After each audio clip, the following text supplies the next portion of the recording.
చిన్న పెద్ద అనే తేడా లేకుండా అందరికీ హెయిర్ ప్రాబ్లమ్స్ అయితే ఉన్నాయి. హెయిర్ లాస్ అనేది చాలా ఉంది.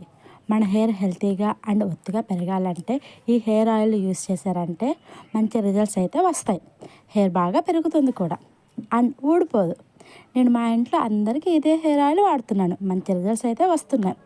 ఈ హెయిర్ ఆయిల్లో ఉసిరికాయ ముక్కలు, మందార పాకులు, మందార పూలు, కలబంద, మెంతులు, కరివేపాకు లీవ్స్ వేసి బాగా మరిగించుకోవాలి. 30-40 మినిట్స్ బాగా మరిగించుకొని క్రిస్పీగా అవ్వాలి. ఆ హెయిర్ ఆయిల్ అనేది చాలా క్రిస్పీగా అవ్వాలి. అయ్యాక గ్యాస్ ఆఫ్ చేసి చల్లారి పెట్టాలి. చల్లారి పెట్టాక ఒక దాంట్లో అయితే జార్లో అయితే వేసుకోవాలి. ఒక చిన్న దాంట్లో జార్లో అయితే వేసుకోవాలి. ఎవరికైనా కావాలంటే చెప్పండి, నేను బయట కూడా ఇస్తాను మీకు. ఓకేనా? అలాగే నా ఛానల్ని సబ్స్క్రైబ్ చేయండి.